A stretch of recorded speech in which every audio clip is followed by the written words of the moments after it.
Bienvenue sur le webinaire des jeudis de la recherche paramédicale proposé par le réseau Innovation, Recherche et Innovation paramédicale du GRC Grand Ouest.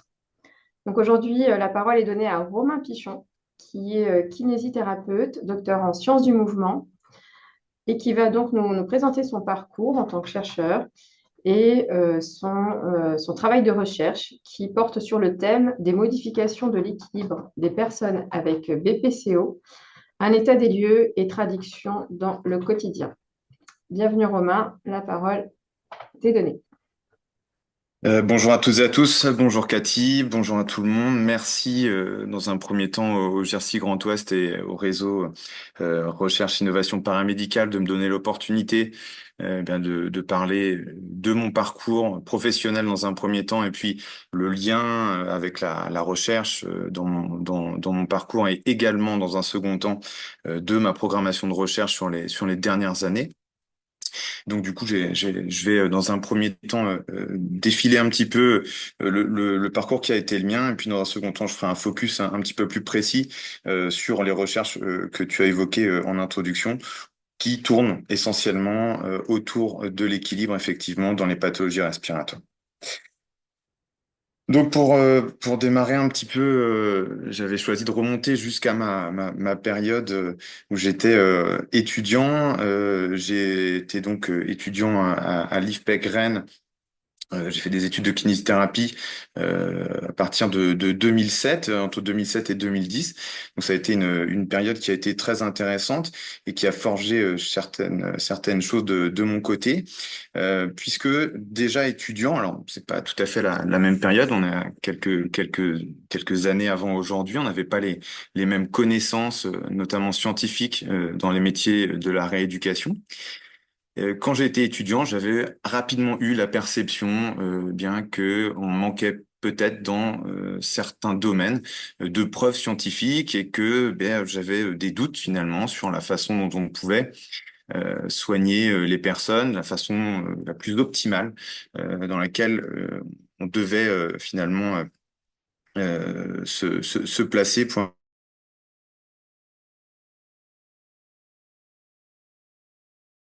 donc du coup, j'ai dû avoir un réflexe assez sécuritaire quelque part, c'est que je me suis un peu tourné, j'ai trouvé refuge dans un domaine où les niveaux de preuves scientifiques étaient déjà relativement élevés, et ça a été le domaine respiratoire qui était déjà bien structuré en kinésithérapie avant les années 2010 et majoritairement dans la kinésithérapie respiratoire en réanimation et en réhabilitation respiratoire. Alors, ça m'a du coup amené à réaliser au cours de mes études un stage Erasmus à Bruxelles. Donc, j'ai eu la chance de faire quelques mois aux cliniques universitaires Saint-Luc. Je dis la chance parce que j'ai pu déjà côtoyer des experts, pour le coup, mondiaux du domaine respiratoire, en la personne de Monsieur Jean Rosler, de Grégory Reichler, qui sont des gens qui ont vraiment marqué la kinésithérapie respiratoire. Et puis j'ai pu aussi finalement avoir un premier pas, un premier pied dans la recherche. J'ai pu découvrir que, oui, la recherche dans les sciences de la rééducation et particulièrement en kinésithérapie, ça existait. En France, c'était balbutiant, mais c'était déjà bien plus structuré dans d'autres pays comme la Belgique. Donc ça a renforcé finalement cette appétence que j'avais pour la recherche, pour l'envie de pratiquer vraiment avec des pratiques actualisées basées sur l'épreuve. Et donc une fois que j'ai été diplômé, j'ai eu l'opportunité de travailler au centre hospitalier des Pays de Morlaix dans une très très belle équipe dans le domaine de la réhabilitation respiratoire. Et c'était finalement assez cohérent puisque l'inhibition respiratoire, on sait que c'est un pan finalement qui a un niveau de preuve qui est au plus haut, hein. On sait que ça fonctionne très très bien et donc c'était tout à fait cohérent par rapport à mon parcours. Et ça m'a aussi donné l'opportunité de débuter, de mettre vraiment le nez dans ce qu'était la recherche clinique. C'était l'époque finalement des premiers PHRIP. On a eu la chance, avec l'équipe morlaisienne, d'en décrocher, hein. On était dans les premières années, hein, 2012-2013.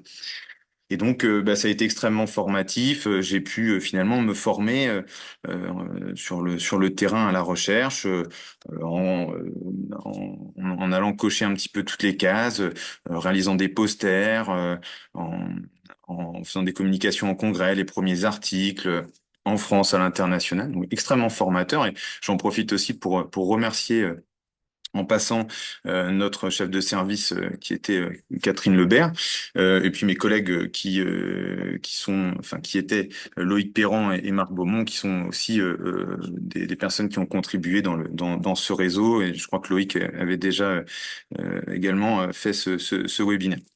Donc ça a été une période très très formatrice de mon côté. Et puis au bout d'un moment, finalement, j'ai eu quand même envie de voir autre chose, de découvrir autre chose que le service de réhabilitation respiratoire. Et je suis donc parti pour m'installer et créer mon propre cabinet, avec une pratique qui a été plus généraliste, où j'ai découvert beaucoup de choses extrêmement intéressantes en kinésithérapie, qui ont encore finalement enrichi sûrement ma pratique et puis mon envie de faire de la recherche, vraiment de l'asseoir. Donc la recherche m'a quand même manqué à un moment donné dans cette pratique libérale, et j'ai donc repris des études à ce moment-là. J'ai refait un master, puis un doctorat en STAPS à l'université de Rennes, un doctorat que j'ai donc complété il y a maintenant quasiment un an. Donc voilà le parcours professionnel qui a été le mien. En parallèle de ce parcours professionnel et de la recherche, il y a toujours eu quelque chose qui a été très important aussi pour moi, c'est l'envie de transmettre. C'est-à-dire que ma conception des choses, c'est que générer des nouvelles connaissances dans nos domaines, dans nos métiers paramédicaux, c'est extrêmement important pour faire, voilà, gentiment mais sûrement progresser nos professions. Mais ça n'a de sens que s'il y a un ruissellement finalement de ces nouvelles connaissances vers le terrain, vers les nouveaux diplômés. Donc il faut passer par la formation initiale, la formation continue, pour que bien du coup ces nouvelles connaissances puissent être à terme appliquées dans la pratique. Et donc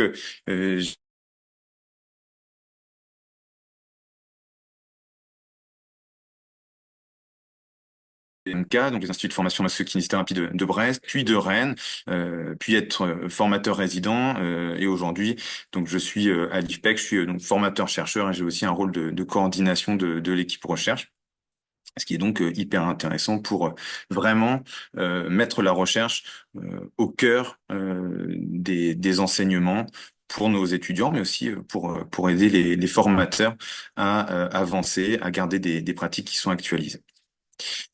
Donc j'ai dans ce premier temps, là, je vous ai présenté mon parcours, ma recherche maintenant, quel a été le fil conducteur.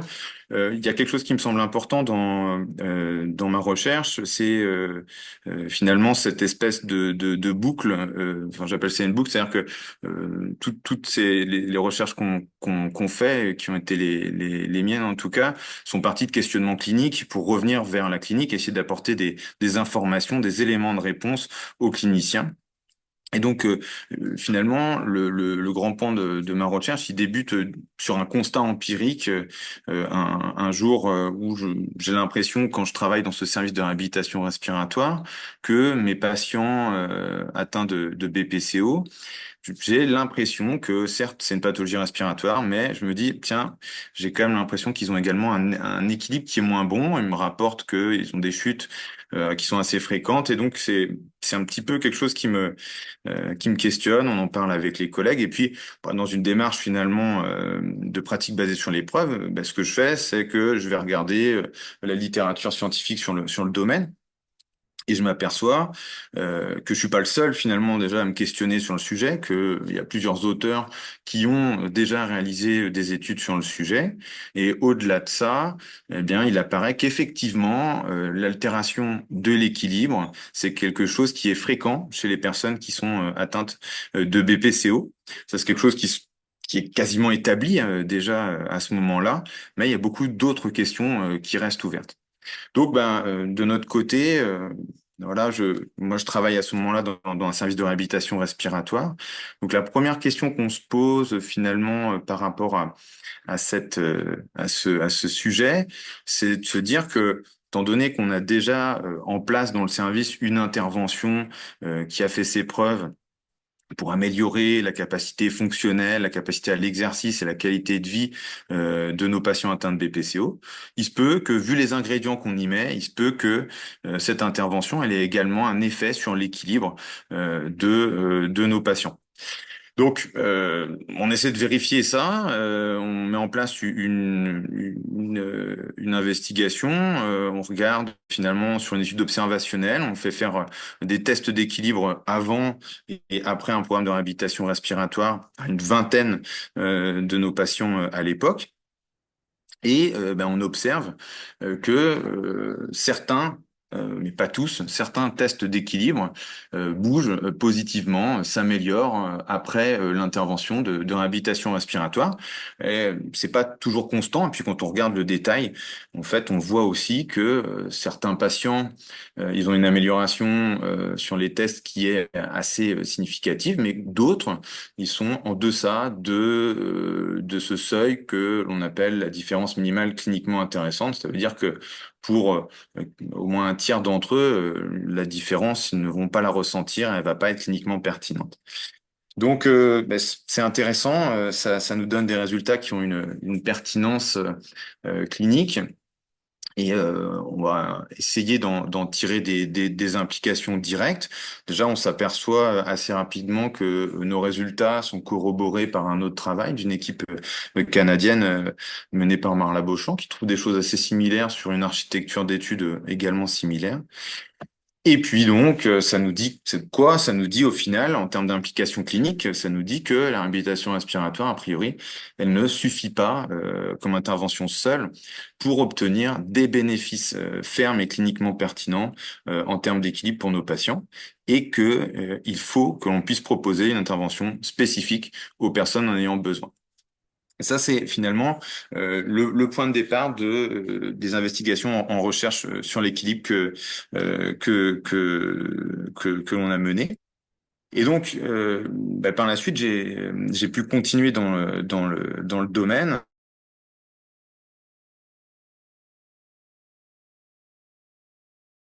Un effet entre mon master et puis le début de ma thèse, ça a été d'essayer de compiler toutes les études existantes sur le sujet afin de réaliser un vrai panorama finalement de l'atteinte de l'équilibre chez les patients atteints de BPCO. C'est un travail là pour le coup vraiment de revue de littérature qui a été assez conséquent. C'est un travail qu'on a mené avec l'équipe rennaise et également un collègue belge, Olivier Van Hove. Donc de cette revue littérature qu'on appelle revue de littérature de la portée, ou les anglo-saxons disent scoping, il y a eu plusieurs choses qui en sont sorties. D'abord, en compilant toute la littérature, donc on parle de 90 articles à peu près là, en 2022. Donc c'est pas énorme, mais le sujet a été traité finalement sur les 15 dernières années. Ça nous confirme déjà que effectivement cette atteinte de l'équilibre, elle est fréquente, elle existe chez 50 à 60% des personnes atteintes de BPCO, ce qui n'est tout de même pas négligeable.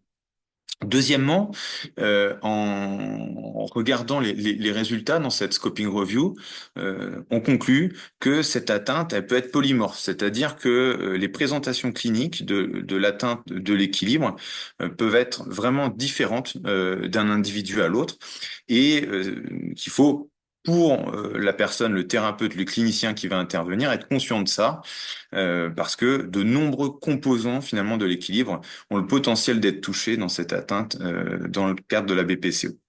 Et puis enfin, comme toute bonne revue de littérature, elle permet d'émettre de nouvelles questions de recherche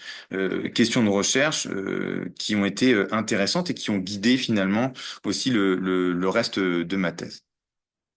Une des premières questions de recherche qui ressortait de cette scoping review, ça a été qu'il était important d'identifier les facteurs qui pouvaient être associés à cette altération de l'équilibre? Qu'est-ce qui caractérisait les personnes BPCO qui présentaient un équilibre altéré? Est-ce que on pouvait avoir un ensemble de facteurs qui pouvaient aider les cliniciens à mieux détecter ça? Donc pour ce faire, on a mené une étude observationnelle avec le centre hospitalier des Pays de Morlaix. On a inclus 73 participants et on a essayé chez ces participants de déterminer quels facteurs étaient associés. Donc pour ce faire, tous les participants ont réalisé un test d'équilibre et en fonction de leurs résultats, ils étaient classés dans deux groupes. Un groupe avec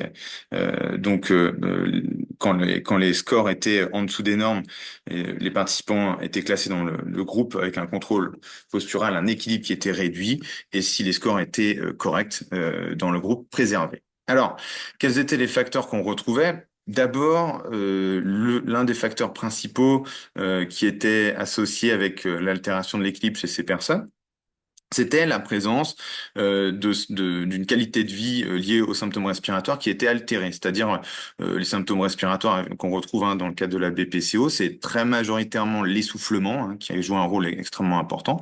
Ça peut être également la toux, le sifflement, l'encombrement ou la fatigue liée à ces symptômes. Donc, plus les personnes avaient des symptômes respiratoires qui étaient prégnants et qui avaient un impact sur leur qualité de vie, plus ils avaient de risques de présenter une altération de l'équilibre. On retrouvait aussi quelque chose plutôt attendu en termes d'oxygénation. Une oxygénation basse était associée avec le fait d'avoir un équilibre altéré. Donc, ça a déjà été documenté dans d'autres situations pathologiques. On avait également une association avec la force des muscles inspirateurs. Alors, les muscles inspirateurs, le diaphragme, d'autres muscles inspirateurs accessoires qui jouent un rôle important évidemment dans notre respiration du quotidien et qui sont encore plus importants dans le cadre de la BPCO. Et donc, quand les personnes présentaient une force des muscles inspiratoires qui était basse, ils avaient également plus de risques de présenter un contrôle postural altéré, donc un équilibre altéré. Et enfin, on avait également identifié que l'indice de masse corporelle, l'IMC, était associé avec l'équilibre, dans le sens où les personnes BPCO avec un IMC élevé avaient plus de risques de présenter une altération de l'équilibre. Donc ça a été une étude, un moment important de ma thèse. J'ai eu la chance aussi avec l'équipe de l'université de Rennes de pouvoir mener une très chouette étude qui s'appelait donc l'étude Attraction, avec des moyens qui étaient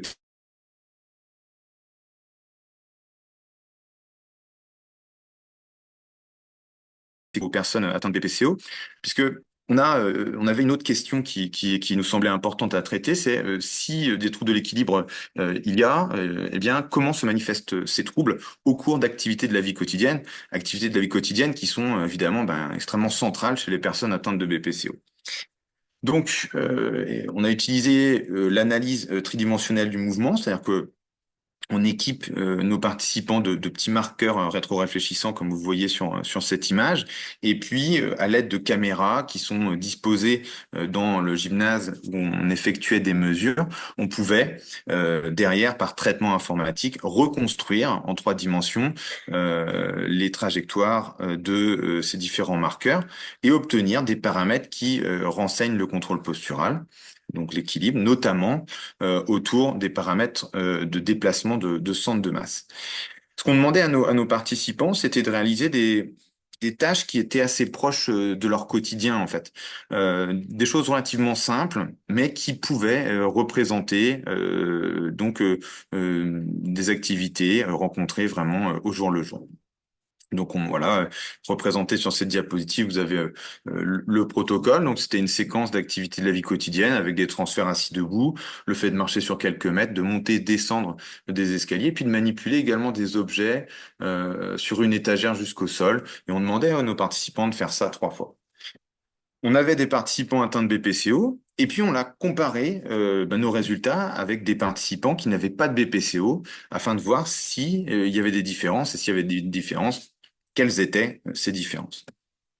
Donc, Nos résultats, ils ont montré que oui, il y avait des différences de stratégie d'équilibre entre les personnes atteintes de BPCO et les personnes qui n'avaient pas cette pathologie respiratoire, en ce sens que, de façon générale, les personnes atteintes de BPCO avaient moins de déplacement de leur centre de masse, donc c'est un des paramètres de contrôle postural que l'on utilise, et que finalement, dans toutes les directions de l'espace, ils présentaient une stratégie qu'on pouvait qualifier de plus conservatrice, comme s'ils se tenaient un petit peu plus loin, plus éloignés de leur point de limite, afin de peut-être, et ça c'est une hypothèse, mais de soit dépenser moins d'énergie, soit d'être plus en sécurité par rapport à un risque de chute potentiel.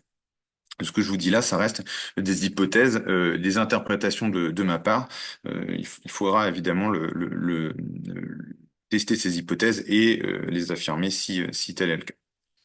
Dans le cadre de cette étude d'attraction, on a aussi, dans la continuité de la première étude que je vous ai présentée sur les facteurs associés avec l'altération de l'équilibre, on a aussi voulu regarder euh, au cours de cette activité de la vie quotidienne que l'on proposait à nos personnes, à nos participants, on a aussi voulu regarder quels étaient les facteurs associés avec des paramètres d'équilibre.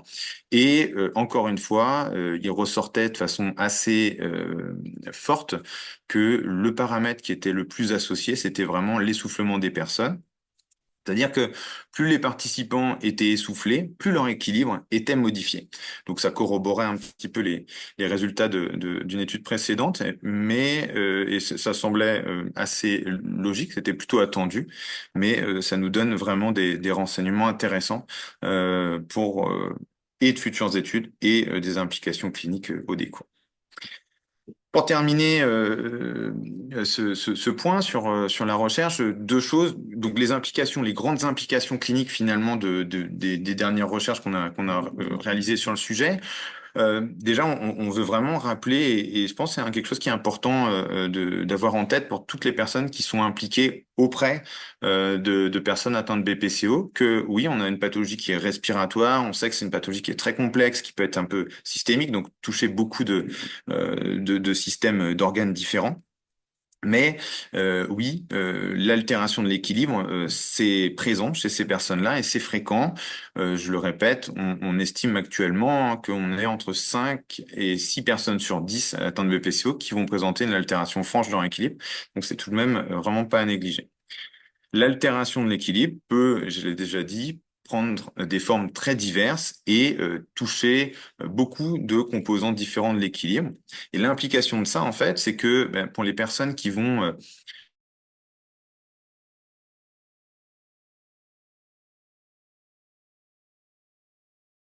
certains pneumologues peut-être, des ergothérapeutes qui sont du coup amenés à rencontrer ces personnes-là, les enseignants à pas également, eh bien, s'ils évaluent leur équilibre, il faut absolument employer des outils qui sont holistiques, c'est-à-dire assez complets, qui vont couvrir un nombre élevé de composants de l'équilibre. Et dans nos travaux, il nous semblait qu'un des tests les plus adaptés, c'était le BRIS-BEST test, qui est un test composite qui est complet, qui a des bonnes qualités métrologiques. Enfin, pour terminer, et pas prendre trop de temps, les axes futurs sur ce pan de recherche, ils peuvent s'articuler sur beaucoup de choses, mais ce qu'on va essayer de poursuivre sur les années à venir, c'est dans un premier temps d'investiguer quelle est la perception de la verticale chez les patients atteints de BPCO, de façon très succincte. Hein. On sait que perception de la verticale, c'est quelque chose qui est important dans le cadre de l'équilibration humaine. Et dans la BPCO, on a documenté dans des études de bonne qualité antérieure le fait que des atteintes du système nerveux central sont très fréquentes. Et il y a certaines zones qui nous font dire que peut-être que cette perception de la verticale, chez certains, pourrait être altérée et donc pourrait expliquer peut-être certains troubles de l'équilibre.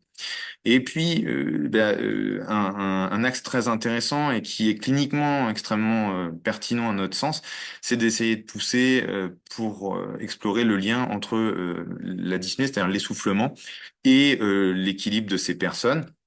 Donc le prochain gros projet qu'on a va tester des modulateurs de la dyspnée, c'est-à-dire des petites interventions qui peuvent diminuer l'essoufflement, alors, de façon transitoire, hein. On pense à des ventilateurs à main, on pense à l'effet du menthol, et notre questionnement, c'est est-ce que en cascade, si on diminue un petit peu cet essoufflement, est-ce qu'on peut avoir un effet sur l'équilibre des personnes et donc potentiellement en diminuant leur risque de chute. Voilà pour ce petit panorama sur mes recherches. Je en profite du coup pour remercier toutes les personnes qui ont travaillé avec moi et qui continuent à travailler avec moi sur ces projets. Puisqu'évidemment, vous doutez bien que c'est la recherche, ça se fait jamais tout seul. C'est forcément des idées, des mises en place, beaucoup de discussions. Et donc voilà, c'est une petite partie des gens qui ont contribué. Et je tiens à les remercier tout particulièrement. Je vous remercie de votre attention et puis je suis à l'écoute s'il y a quelques questions. Merci beaucoup, Romain. Je laisse place aux questions éventuelles.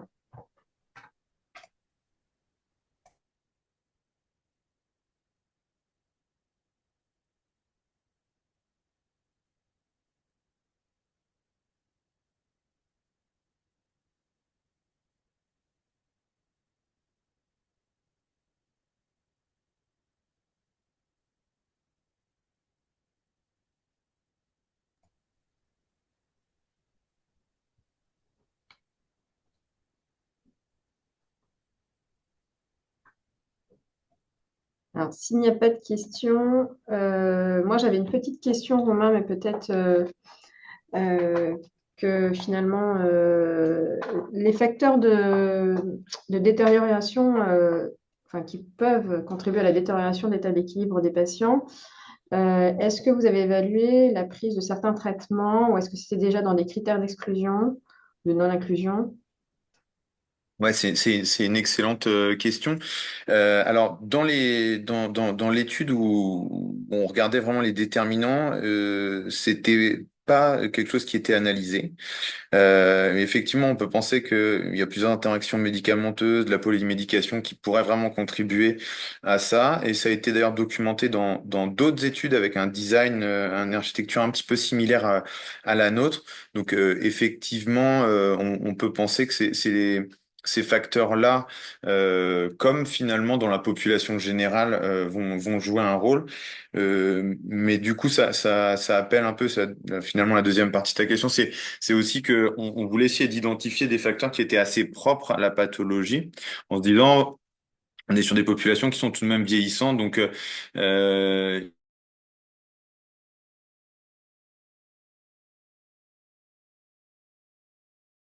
que la dégradation physiologique de certains systèmes, on se retrouve simplement à avoir des personnes qui ont des trajectoires avec des équipes qui sont de moins en moins bons. Et le questionnement, c'était de se dire vraiment qu'est-ce qui est spécifique à la BPCO? Est-ce qu'il y a finalement des points, des facteurs qui sont vraiment liés à cette pathologie respiratoire? Et au bout du compte, il semble vraiment qu'effectivement ça existe avec les pistes que j'ai évoquées. Et encore une fois, je pense que ça doit aussi amener à réfléchir sur cette interaction avec l'essoufflement, puisque cette interaction avec l'essoufflement, elle est trouvée chez les participants atteints de BPCO, elle est aussi retrouvée dans notre étude, chez les personnes qui n'avaient pas de problème respiratoire. Donc, je le redis, hein, ça peut sembler logique, mais plus l'essoufflement monte, moins bon finalement et l'équilibre. Et puis c'est aussi que bah, ça peut nous dire finalement que dans d'autres pathologies respiratoires, on peut retrouver des choses similaires dès lors qu'il y a un essoufflement. Merci beaucoup, Romain. Merci beaucoup pour cette présentation. Donc, pour rappel, cette présentation sera disponible en replay sur le blog larechercheparamédicale.fr. Donc, n'hésitez pas à la consulter et bien évidemment, Romain reste disponible pour les questions ultérieures. Bel après-midi à tous. Au revoir. Belle journée, au revoir.